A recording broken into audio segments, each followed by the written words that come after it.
The running back market is in a really bad situation.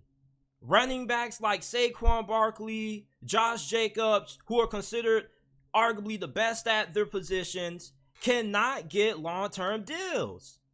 And I think that running backs have a right to be frustrated. We saw Derrick Henry, Austin Eckler, CMC tweet out their frustrations and their grievances with the fact that their running back brotherhood can't get paid what they feel they deserve.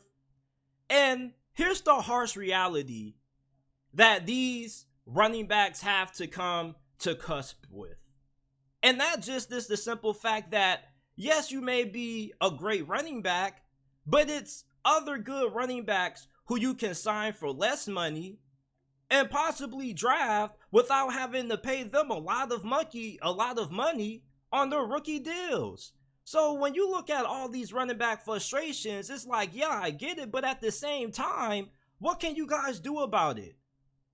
You can't hold out, because if you end up holding out and your replacement ends up being better than you, then what's going to happen to you? All they're going to do is be like, you know what, you can just go ahead and continue to hold out because we already found your replacement. So Josh Jacobs, if he ends up holding out into the season and misses a couple of games, and Zamir White ends up going off or Amir Abdullah ends up going off, then he already knows he's not going to get a contract extension, because the running back position is one of those positions in the NFL where there's just a surplus at talent.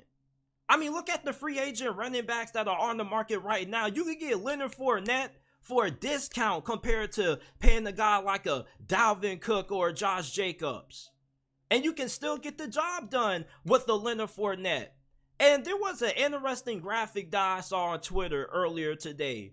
So these are the last couple of Super Bowl winning teams dating back to 2009, their leading rusher and how much his base salary was. And you go back to the last couple of Super Bowl champions, you look at the Kansas City Chiefs, they won the Super Bowl with Isaiah Pacheco. He was a late round pick. His base salary isn't even $1 million. Cam Akers with the Rams, Leonard Fournette with the Bucks. Leonard Fournette is one of the highest paid running backs on this list, and he wasn't even all that spectacular. And where is he now? I mean, you look at other guys on this list, Damian Williams, Sony Michel, LeGarrette Blount twice, CJ Anderson, and although some of these running backs had to step up due to injuries, you don't see nobody on this list that was getting paid more than $2.5 million. You look at Saquon Barkley and Josh Jacobs' situation, and you remember what you just saw on that graphic I just showed you. Why would you pay any of those running backs over $10 million a year when there have been teams in the past who have won paying way less at that position? Now, every team has a different playing style where they may need more of a elite back that has a great skill set, but it's not going to determine if they make the Super Bowl or not. What's going to determine if a team's able to win the Super Bowl is how good are they passing the football? Do they have a good offensive line? And do you have good enough wide receivers on the outside to make the plays like the Cincinnati Bengals do? And for these running backs, they got to realize that the only way you're going to be able to demand a salary exceeding $10 million a year is if you're able to not just be an elite running back, but you also have to be a really good wideout as well. You got to be a weapon. And that's why I believe Bijan Robinson and Jahmyr Gibbs are going to save the running back market, because they're not really just running backs. They also have a skill set at wideout that's the equivalent to a wide receiver 2 on any other team. So you look at the ability to not just use Jahmyr Gibbs and Bijan Robinson at running back and the mismatch that creates by itself with them being guarded by linebackers, but imagine them at receiver or in the slot. They're going to be a handful for defensive backs because they're really good route runners too. And after the catch, you don't want to see a Jahmyr Gibbs or a Bijan Robinson against a defensive back, because it's not going to look pretty for the DB. You look at guys like Josh Jacobs, Saquon Barkley, they don't have the kind of skill set that guys like Bijan Robinson and Jahmyr Gibbs have. There are more running backs entering the league now that are not just running backs, but they also are really great receivers. They are big assets in the passing game. Now, you look at Austin Eckler, I think a reason why he can't get an extension is just because of his age. But if he was a couple of years younger, I think he could have the right to demand a kind of contract that requires you to pay them somewhat as not just a running back, but a wide receiver also. Similar to Deebo Samuel. I think Deebo Samuel is the perfect example for this. Deebo Samuel, the reason why he's getting paid so much money is not just because how good he is as a receiver, but also how good he is at running back. You see, you got to have that position versatility. A team has to be able to use you multiple ways. So therefore, when you come to the negotiation table, you can't let a team lowball you and say, oh man, we're just going to give you 10 mil a year. You're a running back. You don't deserve more than that. And you can counter that and say, okay, yeah, I am a running back, but also look how good I am as a receiver. Look at my numbers. I'm just as good as a wide receiver too on this team.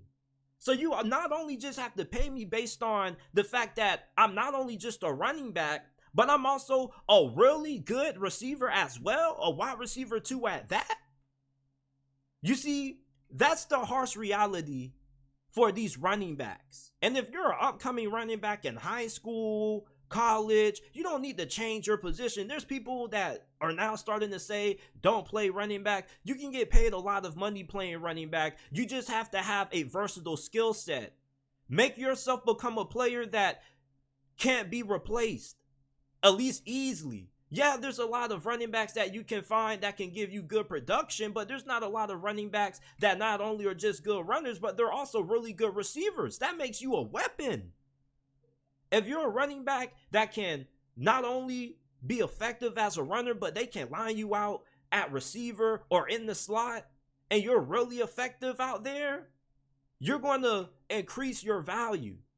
So these running backs like Saquon and Josh Jacobs, you ask what separates them from Christian McCaffrey, the fact that Christian McCaffrey kind of has that ability to line out wide. You can also use him in the slot. Those other guys don't really have that kind of skill set. And until more running backs start to, elevate their game, they're going to continue to get undervalued. Look at some of the highest paid running backs in the league. Nick Chubb, Derrick Henry. A lot of those guys aren't making anything to what Christian McCaffrey's making because none of those guys have the kind of skill set that McCaffrey has. No offense to those guys, they're really good running backs, but until you're able to bring a lot of value to your team in the passing game, you're not going to be valued how you feel you should if you're a running back. The league isn't what it used to be in the early 2000s, in the early 2010s when running backs were nearly the everything. You want to know why? Because now they say it's a passing league. And this graphic that I just showed y'all a couple of minutes ago, I'm going to show y'all again. It shows you how much the league has changed. You guys got to see this. Some of you guys got to stop pushing back and stop trying to make arguments for why the game is still the same as it's ever been, because it's not. The game has been through revolutions.